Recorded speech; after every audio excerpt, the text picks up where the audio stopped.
Hi, Pamela Geller from the fabulous blog Atlas Shrugs, here at an undisclosed location in New York City. And we are with the man, the legend, Geert Wilders, who is a member of parliament and has his own party, Freedom Party. Yes, Party for Freedom. Party for Freedom, so American.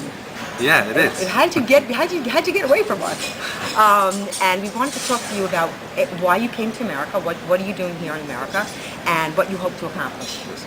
Well, I come here to America, to my American friends. It's always a pleasure to be here, to talk about the threat of the Islamization of our societies. It's also happening in the United States, but unfortunately it's even worse in Europe.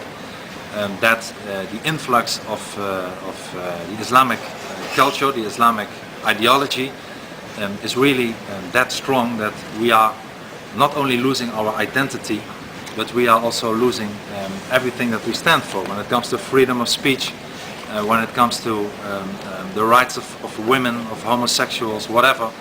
And what I wanted to say to the American audience today here in New York is that they should be aware that America, even though America has its own problems, could be the last man standing, because Europe, if not already lost, is almost lost to this terrible fascist ideology called Islam. And well, I hope to get some support for that view. Oh, I intend to help you get some support. Thank you. For that view. But when you mention America alone, it's much the way Mark Stein had described it in his book, which was a seminal work. It was a very, very impressive book. Very impressive book, and I do see parallels between what's happening on your continent and to what's happening here. We're not as far along, but the pattern and everything, the actions are most disturbingly similar. Yes, well, they are similar. I remember when I arrived yesterday afternoon in Washington Airport, and I didn't believe my eyes. There was a very big sign, a picture actually of, I believe, 3 Muslim women in headscarves, and a huge mosque on the background that said, "Welcome to the United States." And I thought, this is not Europe, this is the United States. What is happening here? It was not there the last time 1 year ago when I visited the United States. But you are fully correct, both in the United States, but like I said, even more in Europe.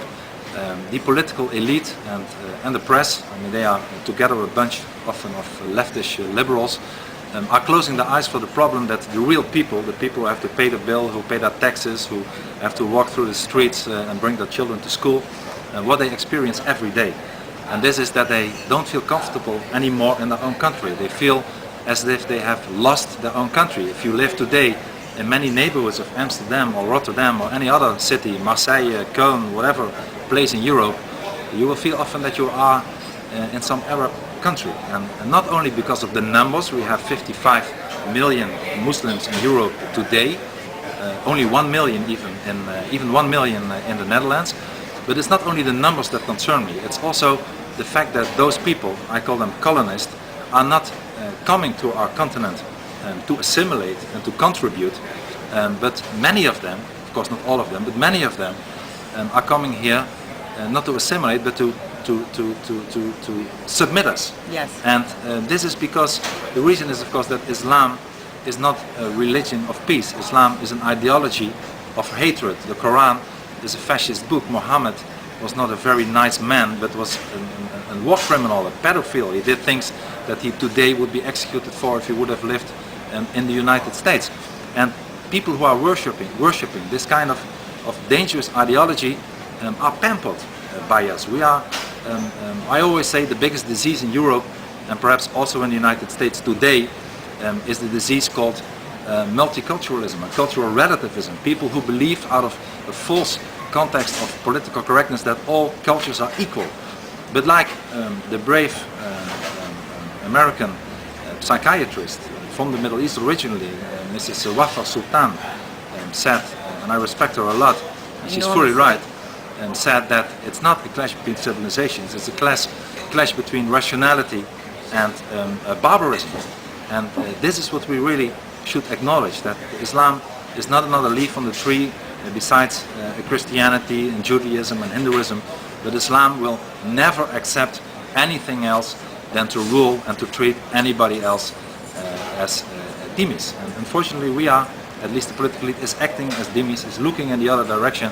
And I think that we should become stronger, be more proud of our identity, and start a fight against the influx of the Islamization, because it will kill our freedom, it will kill our democracy, it will kill everything that we stand for. We could not have been sitting here today in this restaurant as we are sitting today if Islam would get its way in the United States of America. I couldn't agree with you more. I find it unnerving that the media, power without accountability, refuses to report the news and what is happening. And if you do, look, in America it was shocking, I'm sure even to those in Europe, that we wouldn't print the Danish cartoons, those innocuous cartoons. When I went down to a speaking panel, they refused to show the cartoons. They were easels with black cloth on them. But you see, and then it makes it all the more sinister and mysterious. So the Americans haven't a clue. And when Islam does come up, you have groups, unindicted co-conspirators, whose original leadership was Hamas. They're speaking for Islam. They're suing people on a plane that said, hey, these guys, they're screaming jihad, I'm very uncomfortable. Those people got sued. Now, but we have a thing in America, if you see something, say something.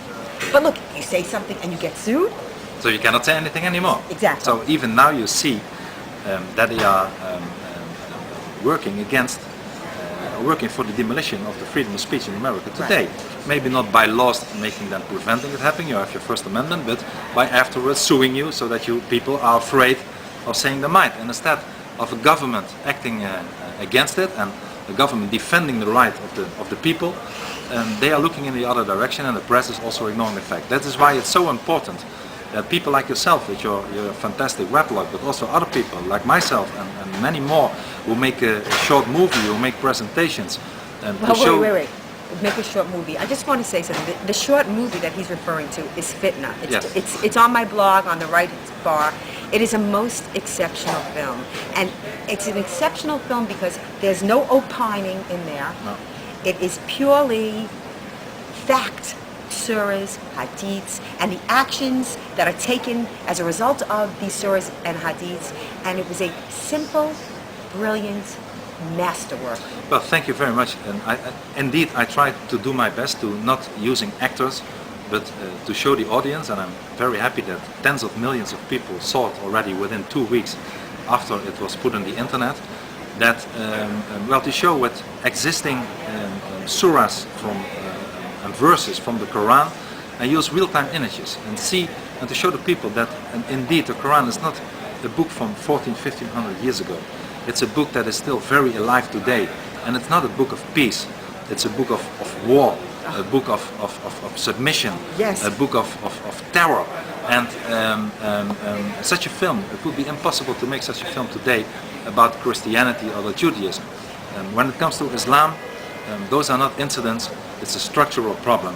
And I hoped with my film Fitna to open the eyes and to educate a lot of people in a tough way, but I think in a way that is needed, to show them what the real identity of Islam is. And don't let them fool you by so-called moderate Muslims, who at the end of the day, if you are familiar with the word taqiyya, if Islam would get its way, if Islam would become more dominant, it wouldn't even have to be 51% of the country.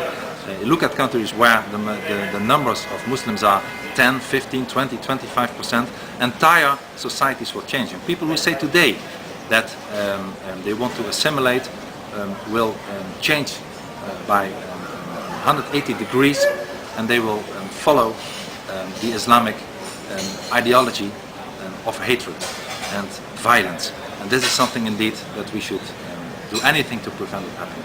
Well, it seems there was a recent poll in the UK, and the result was that 40% of the Muslims polled wanted Sharia. Yes. Well, they got their way because last week parts of the Sharia were implemented in the United Kingdom. I mean, who would have imagined that a European country like the United Kingdom would implement Sharia? We even had a minister, an attorney general in the Netherlands, who said a few years ago already that if he could understand that the Sharia would also be implemented in the Netherlands if the Muslims